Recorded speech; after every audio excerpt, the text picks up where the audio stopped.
Bears अपनी पकड़ मजबूत करते हुए नजर आ रहे हैं। FII selling, aggressive call writing, गिरता हुआ पीसीआर, शिफ्ट होता हुआ मैक्स पैन, ये सिर्फ अलग अलग डेटा पॉइंट्स नहीं है, ये एक वार्निंग सिग्नल भी हो सकता है। तो क्या निफ्टी के लिए डाउनसाइड का रिस्क अभी खत्म नहीं हुआ? नमस्कार दोस्तों, मैं कृष्णा आपका स्ट्रेटजी लैब पर स्वागत करता हूँ। आज हम सिर्फ मार्केट के पॉइंट्स या क्लोजिंग की बात ही नहीं करने वाले, हम समझेंगे कि स्मार्ट मनी की पोजीशनिंग क्या कह रही है, ऑप्शन राइटर्स किस तरफ खड़े हुए हैं और मार्केट के अंदर ऐसे कौन से सिग्नल बन रहे हैं जो आने वाले सेशन के लिए इंपॉर्टेंट हो सकते हैं। तो चलिए एक एक करके सिग्नल को डिकोड करते हैं। अब आगे बढ़ते हैं। हम यहाँ पे सबसे पहले वीवैप, एटीआर और प्राइस को देखते हैं। देखिए वीवैप है 23,266 पर, प्राइस है 23,225 पर। प्राइस वीवैप के नीचे है लगभग 41 पॉइंट के आसपास, मतलब इंस्टीट्यूशंस नेट सेलर है। यहाँ पे एटीआर को देखें तो एटीआर चल रहा है 194 पॉइंट पर। वो लाइन, एटीआर वाली लाइन आप देखो वो कहां से कहां आ गई है, धीरे धीरे गिरता। एटीआर 300 के ऊपर था पहले, फिर वो धीरे धीरे गिरता गया।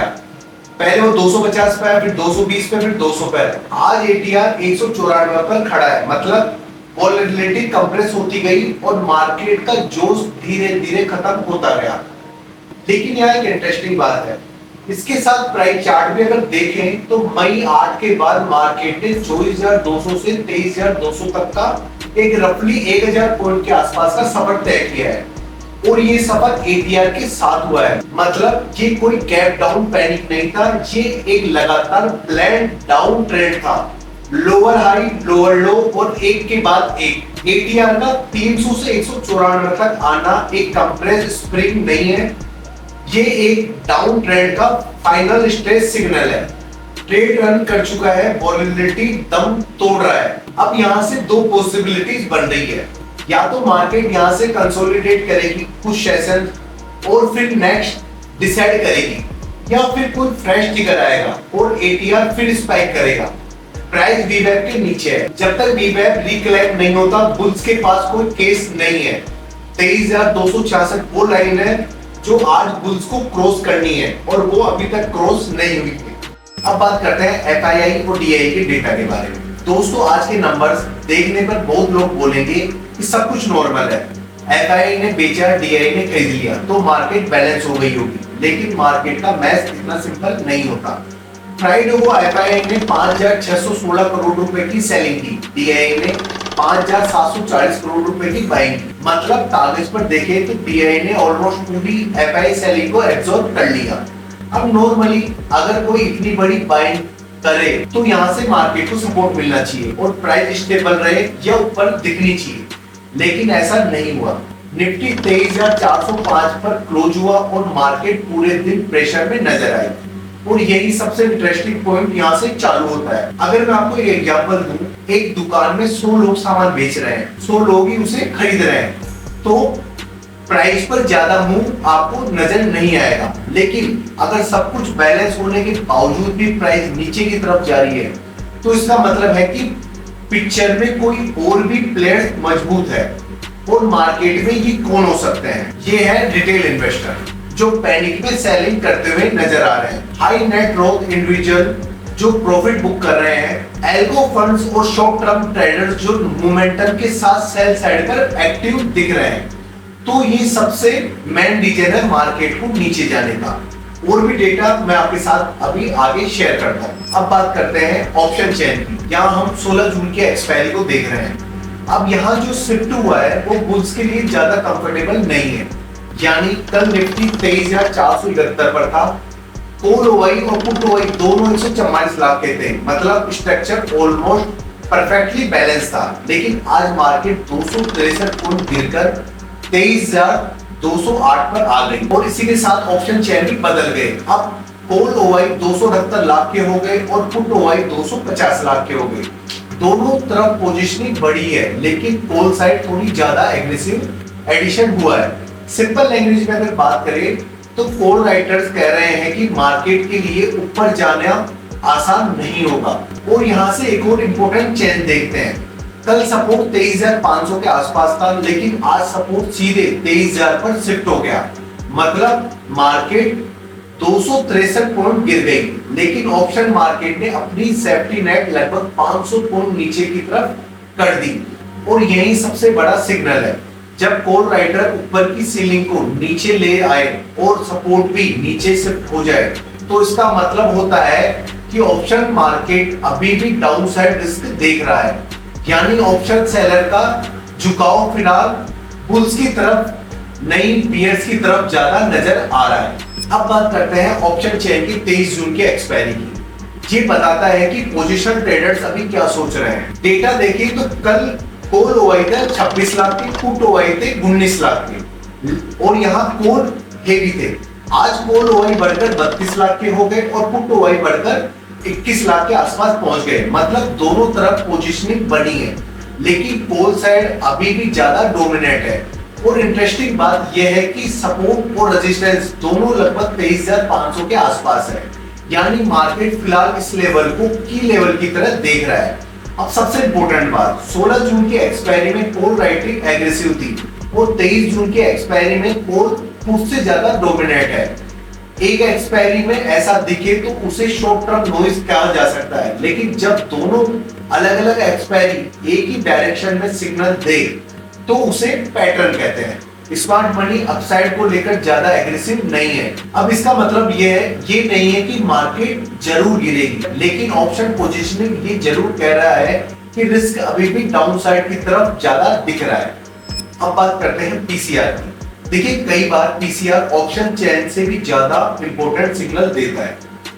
कल 16 जून को पीसीआर था 0.99 पर, मतलब मार्केट ऑलमोस्ट परफेक्टली नेचुरल था, लेकिन आज पीसीआर गिरकर हो गया 0.90 पर। और इसी दौरान निफ्टी भी लगभग 285 पॉइंट के आसपास टूटा है। अब यहां से एक इंटरेस्टिंग बात है, पीसीआर जरूर नीचे गया, लेकिन ये किसी एक्सट्रीम लेवल पर नहीं है। अगर मार्केट में पैनिक होता तो पीसीआर बहुत तेजी से नीचे की तरफ गिरता, traders aggressively down side protect कर रहे होते, लेकिन ऐसा नहीं हुआ। पीसीआर धीरे धीरे नीचे आया, बल्कि option traders systematically call position build कर रहे हैं। सिंपल लैंग्वेज में अगर बात करें, ये फियर ड्राइविंग सेलिंग से ज्यादा कन्विक्शन ड्राइविंग बेरिश पोजीशनिंग लग रही है, और कई बार ऐसी स्लो डायरेक्शन पैनिक से भी ज्यादा डेंजरस होती है।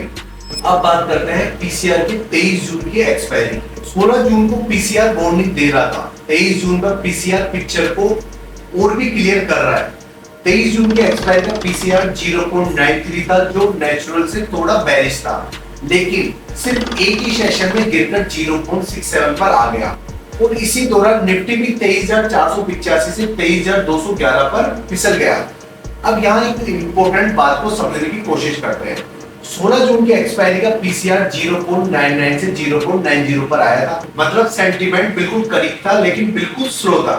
23 जून का एक्सपायरी का पीसीआर 0.93 से सीधा 0.67 पर आ गया। ये एक कंप्लीटली डिफरेंट सिग्नल है। 0.67 का मतलब है कि कॉल पोजीशनिंग पुट पोजीशन से काफी ज्यादा है। सिंपल लैंग्वेज में अगर समझे, ऑप्शन राइटर को फिलहाल अपसाइड पर ज्यादा भरोसा नहीं दिख रहा। अगर मार्केट ऊपर जाना भी चाहे तो उसके सामने काफी हेवी कॉल रेजिस्टेंस मजबूत है। और सबसे इंटरेस्टिंग बात यह है कि सिर्फ एक एक्सपायरी ही नहीं, दोनों एक्सपायरी के पीसीआर एक साथ नीचे आए हैं। जब एक एक्सपायरी वीक हो तो उसे शॉर्ट टर्म नॉइज कहा जा सकता है, लेकिन जब करंट वीकली और नेक्स्ट वीकली दोनों में सेंटीमेंट एक ही डायरेक्शन गए तो वो इंस्टीट्यूशनल कन्विक्शन का सिग्नल बन जाता है। अब साथियों बात करते हैं मैक्स पैन की। मैक्स पैन वो लेवल होता है जहां एक्सपायरी के दिन ऑप्शन सेलर सबसे ज्यादा प्रॉफिट कमाते हैं, इसलिए मार्केट अक्सर उस लेवल की तरफ अट्रैक्ट होती है। कल 16 जून की एक्सपायरी में मैक्स पैन था 23,400 पर, आज ही शिफ्ट होकर 23,350 पर आ गया। मतलब एक ही सेशन में मैक्स पैन 50 पॉइंट नीचे आ गया। और इंटरेस्टिंग बात यह है कि निफ्टी आज लगभग 23,200 पर आसपास रही है, यानी मैक्स पैन से करीब 150 पॉइंट नीचे। अब नॉर्मली मार्केट मैक्स पैन से इतना नीचे आ गया तो ऑप्शन राइटर को मार्केट के ऊपर खींचने का इंसेंटिव होता है, लेकिन यहाँ एक हल्का सा चेंज भी हुआ है। मैक्स पैन खुद नीचे शिफ्ट हो गया है। ऑप्शन राइटर्स ने अपनी कंफर्ट जोन ही नीचे कर ली। सिंपल वर्ड में उन्होंने लोअर लेवल को एक्सेप्ट कर लिया है, यानी अब उन्हें मार्केट को एग्रेसिवली ऊपर ले जाने की जरूरत महसूस नहीं हो रही। और मार्केट का एक रूल है, जब सपोर्ट देने वाले हाथ पीछे हटा ले तो ग्रेविटी काम करना शुरू कर देती है। इस वक्त वही दिख रहा है। अब बात करते हैं आईबी की। कल का वोलेटिलिटी स्ट्रक्चर आज के मूव का अनाउंसमेंट था। देखिए 16 जून को आईबी का 15.45, आरआर का 2.28, डीएन का -0.016 पर और फ्लाई का -0.18 पर। वहीं 23 जून को आईबी हो गया 17.33, आरआर हो गया 1.37, डीएन हो गया 0 माइनस, फ्लाई 0.12 पर। तीन चीजों को यहाँ एक साथ देखते हैं। देखिए डेटा के अकॉर्डिंग आरआर पॉजिटिव है, पोज बिड है, बुल्स ज्यादा पे कर रहे हैं अपसाइड के लिए, डीएन नेगेटिव है, पुट बाइंग ऑलरेडी चल रही थी क्वाइटली, फ्लाई में हेवी कंप्रेशर है। देखिए कल यहाँ एक इंटरेस्टिंग मिसमैच था, आरआर पॉजिटिव था, पुल्स कॉल खरीद रहे थे, डीएन नेगेटिव था लेकिन कोई डाउन साइड भी हेज कर रहा था। डायरेक्शन डिसाइड करने के लिए मार्केट को टिकट चाहिए था। फ्लाई -0.18 बोल रहा था, स्प्रिंग बहुत कंप्रेस है, वो टिगर आया और स्प्रिंग नीचे रिलीज हुई। जो लोग कल के ये स्ट्रक्चर देख रहे थे उनके लिए आज का एटीआर 194 सरप्राइज नहीं था, सेटअप था, सिर्फ टिगर आना बाकी था। अब देखते हैं आज के आईबी के डेटा को, ये पूरी कहानी कंप्लीट करेगा। देखिए इस समय एटीएम आईबी चल रही है 17.50 के आसपास, आरआर है 2.24, डीएन है 0.0806, फ्लाई है -0.002। वहीं 23 जून की एक्सपायरी पे एटीएम है, आईबी है, एटीएम आईबी है 17.03, आरआर है 1.17, डीएन है 0.049 और फ्लाई है -0.04 पर। एक इंपॉर्टेंट चीज यहाँ नोटिस करने वाली है, आईबी पिछले एक्सपायरी में 15-17 के आसपास था और वो बढ़कर आज के एक्सपायरी में 17 से 17.5 के आसपास आ गया है। थोड़ा बड़ा पर ज्यादा नहीं, और आरआर भी अभी स्ट्रांगली पॉजिटिव हुआ है। ये स्लाइड सबसे इंटरेस्टिंग है, मार्केट 200 पॉइंट गिरी और आरआर पॉजिटिव रहना मतलब कोई बड़ा प्लेयर अभी भी अपसाइड फॉल खरीद रहा था। ये जो भी है वो बीट के खिलाफ सोचने वाला है, या तो वो गलत है या वो हेजिंग कर रहा है। 16 जून को डीएन 0.086 पर था, यहाँ पे पुट प्रेशर आता हुआ दिख रहा है, डाउनसाइड डिमांड बिल्ड हो रही है, -0.02 पर बिल्कुल जीरो के पास है, मतलब वोलेटिलिटी स्ट्रक्चर में कंप्रेशन नहीं बची है बिल्कुल भी। पिछली कंप्रेशन रिलीज भी हो चुकी है, इसका मतलब अगली बड़ी मूव के लिए फ्रेश टिगर चाहिए। अभी वो टिगर विजिबल नहीं है। शॉर्ट टर्म में उथल पुथल पॉसिबल दिख रही है, मीडियम टर्म में बियर्स का स्ट्रक्चर इंटैक्ट है। तो साथियों निफ्टी के 8 जून का एनालिसिस आपको कैसा लगा, वीडियो में कमेंट पर जरूर अपनी प्रतिक्रिया दें, चाहे अच्छी हो या बुरी हो। अगर वीडियो पे नए आए हैं तो लाइक और सब्सक्राइब करना न भूलें। धन्यवाद।